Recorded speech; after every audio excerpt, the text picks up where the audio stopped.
Nah, itu nama-nama 30 tempat tadi yang tadinya pakai nama India, itu semuanya mau diganti jadi nama-nama Cina. जब किसी पर सवार हो गया उसने हमेशा Mereka nganggep perang pakai tangan kosong dan senjata sederhana ini tuh adalah simbol kalau konflik ini tuh terkait.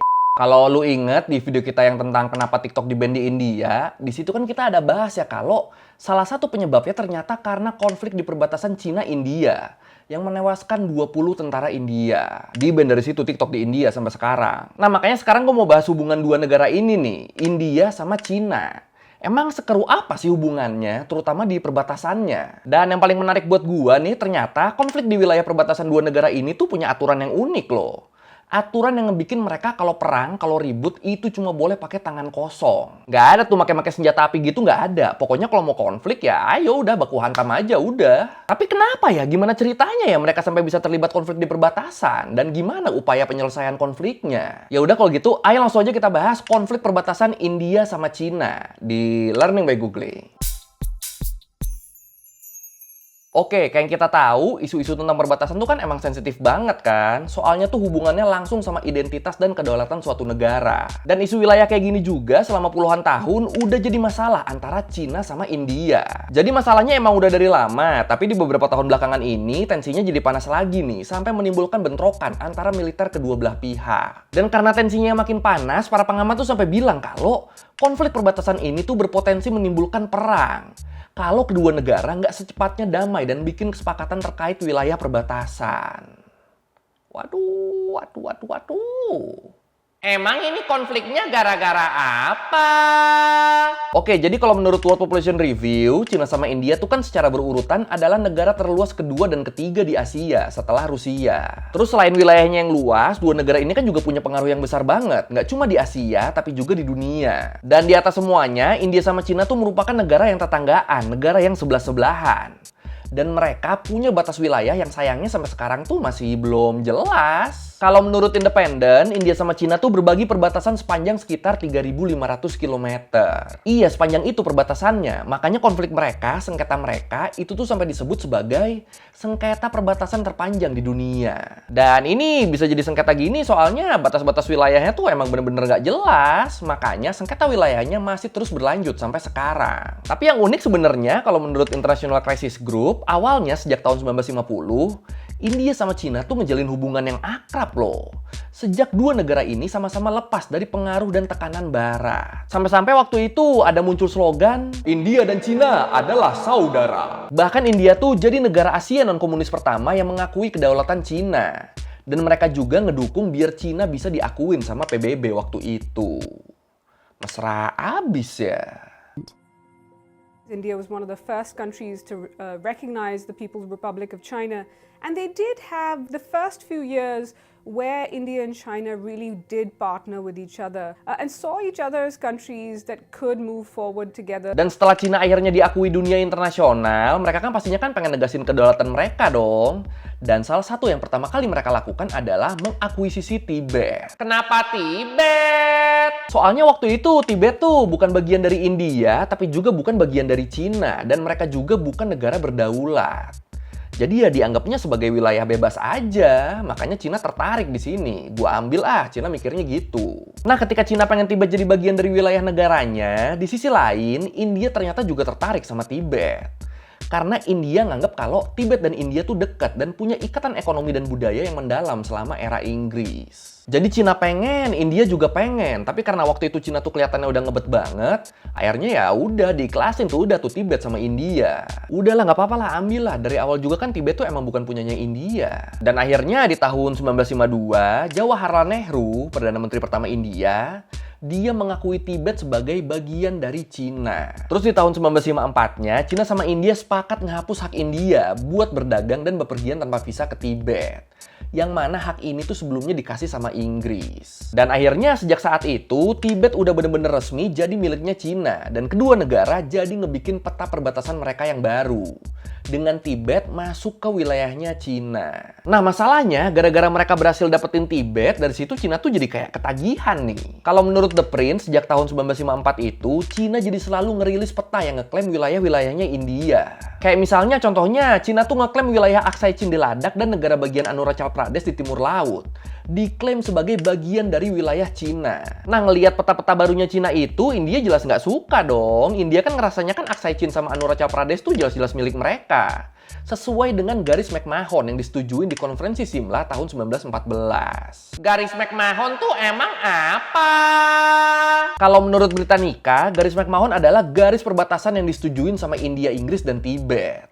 Jadi lewat garis ini ketahuan tuh wilayah India yang mana-mana aja. Dan garis McMahon inilah yang dijadiin pegangan sama India. Dan waktu pengesahan garis McMahon ini, sebenarnya delegasi Cina tuh juga hadir di sana. Tapi mereka nolak buat nandatanganin perjanjiannya.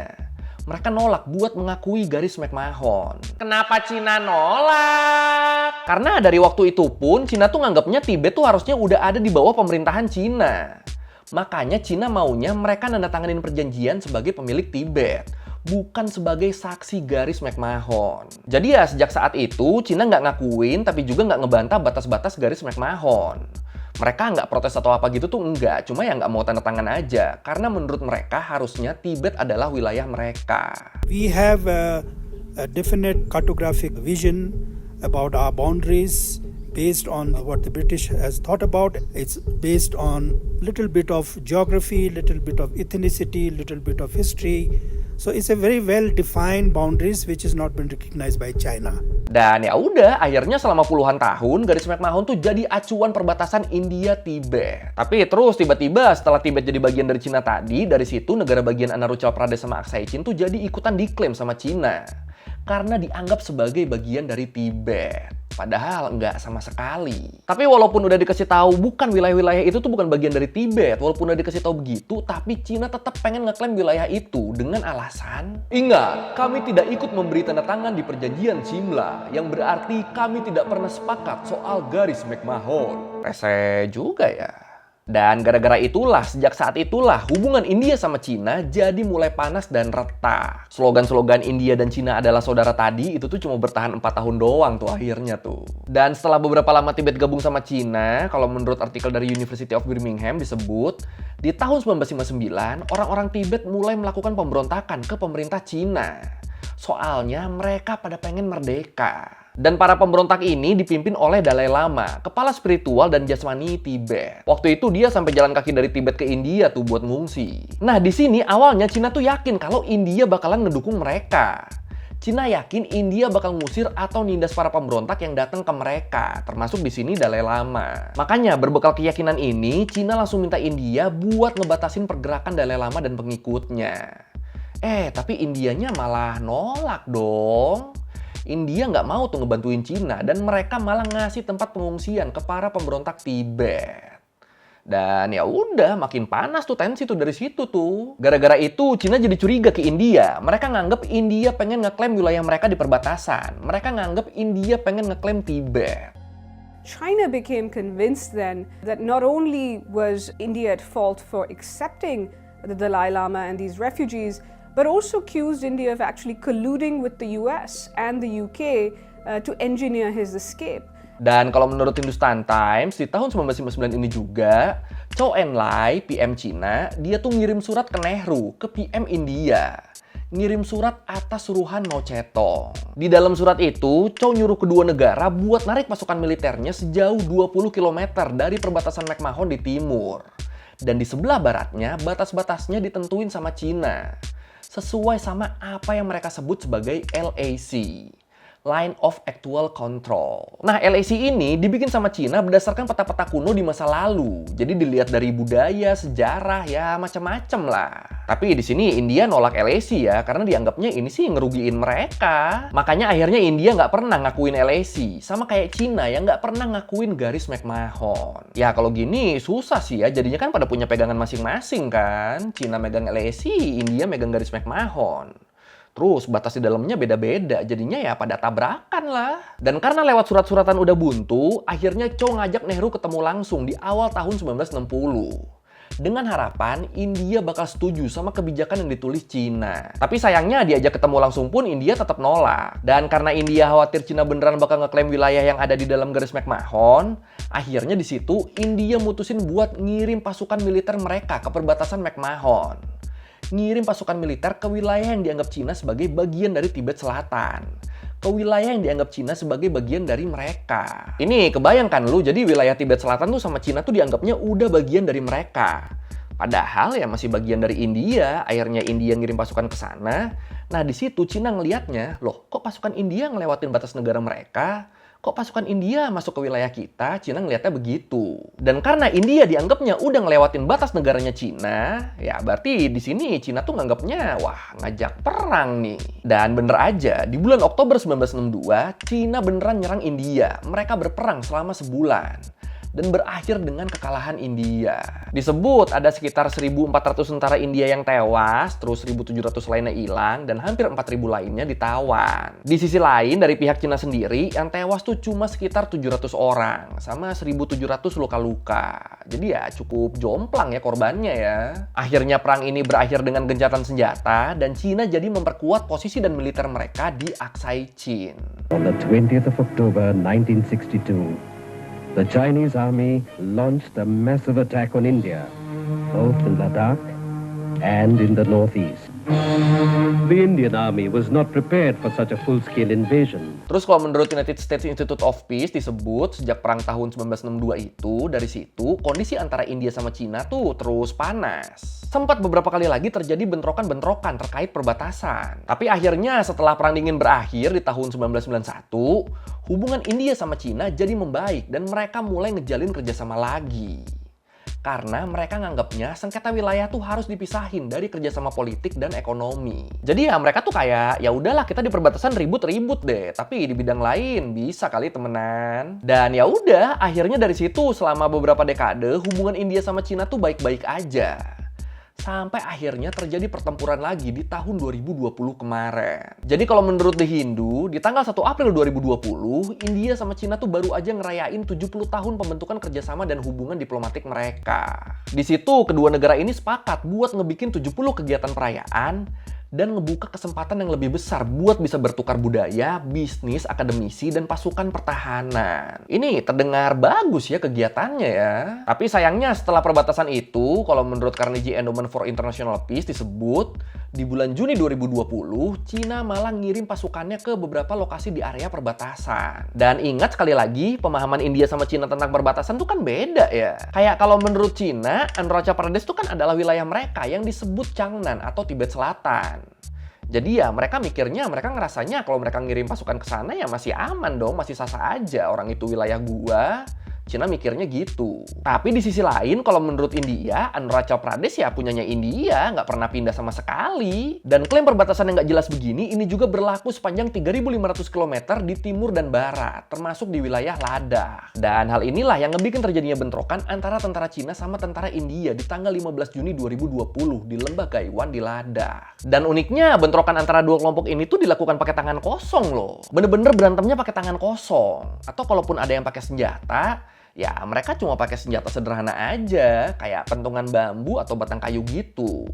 Buat pistol atau pisau segala macam itu nggak ada sama sekali. Padahal sebenarnya kedua kubu ini, baik tentara India maupun Cina, mereka tuh sama-sama nyimpen senjata. Pistol, senapan, granat segala macam gitu tuh mereka ada, tapi ya nggak dipakai aja di sini. Kenapa bisa nggak dipakai gitu?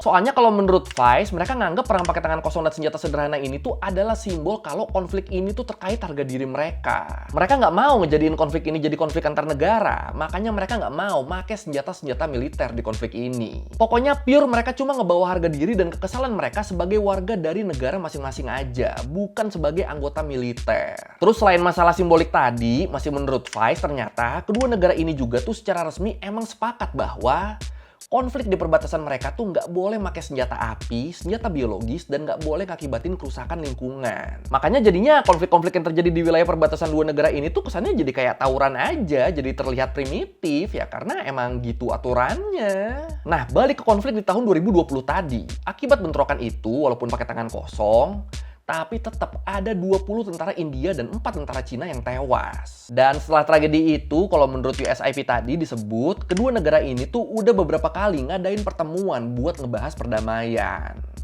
Tapi bukannya narik pasukan, endingnya mereka tuh malah memperkuat militer masing-masing di area yang jadi sengketa. Jadi makin hari malah makin banyak tuh tentara India sama tentara Cina di wilayah-wilayah sengketanya. Terus bentrokan lain juga terjadi di bulan Desember 2022, yang untungnya ini nggak makan korban jiwa. Dan ya, bentrokan yang ada korban tewasnya tadi itulah yang jadi salah satu alasan kenapa India nge-banned banyak aplikasi dari Cina, termasuk TikTok.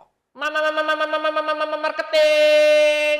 India's TikTok ban wasn't all that significant for China. I don't think it would have caused President Xi Jinping much in the way of sleepless nights. The implications of this are that it inspired America to do much the same thing. So India's move was very influential. Nah, kalau menurut GIS Reports Online disebut, sejak bentrokan terakhir tadi tuh emang belum ada bentrokan lagi antara Cina sama India.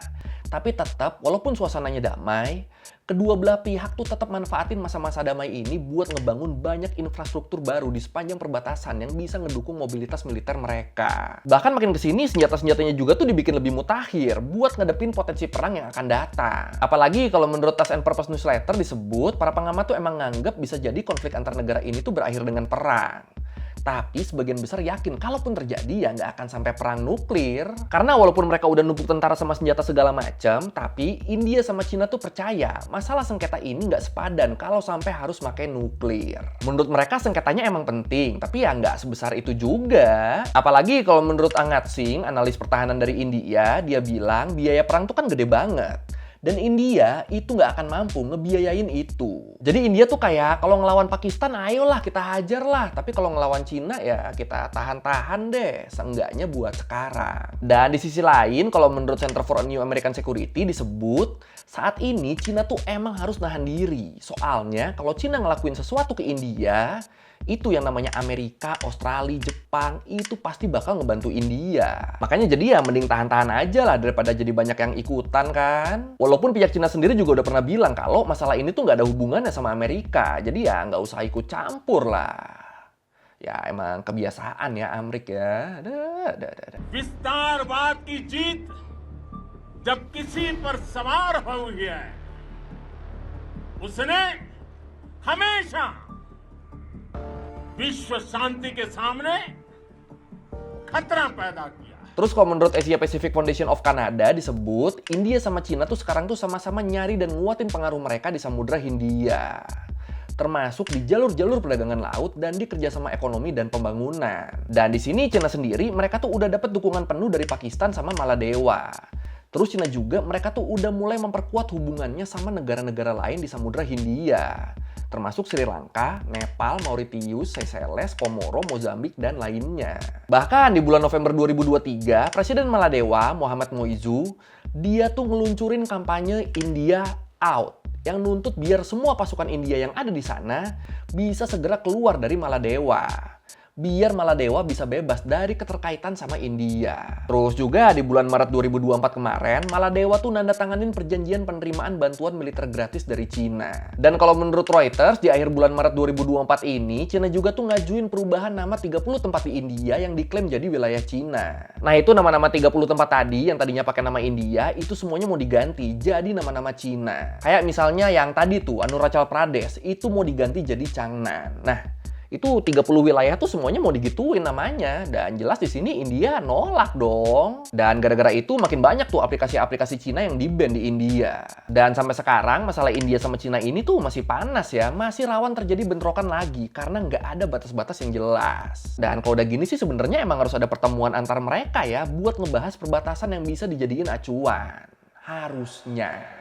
Cuma ya sampai sekarang belum ada tuh tanda-tanda ke arah situ tuh belum ada. Update terakhirnya kan malah tadi kan yang Cina ngajuin biar 30 nama tempat di India tuh diganti jadi nama Cina. Nah itu update terakhirnya malah itu. Jadi ya kayaknya masih lama ini konflik ini nih. Ada. 藏南地区是中国领土。 The area of Jiangnan is Chinese territory. The Chinese government has never recognized the so-called Arunachal Pradesh illegally set up by India and firmly opposes it. China may repeat its baseless claims as many times as they want. That is not going to change our position. Arunachal Pradesh. Oke, sekian Ler Mingguin kali ini tentang konflik India sama Cina di perbatasan mereka.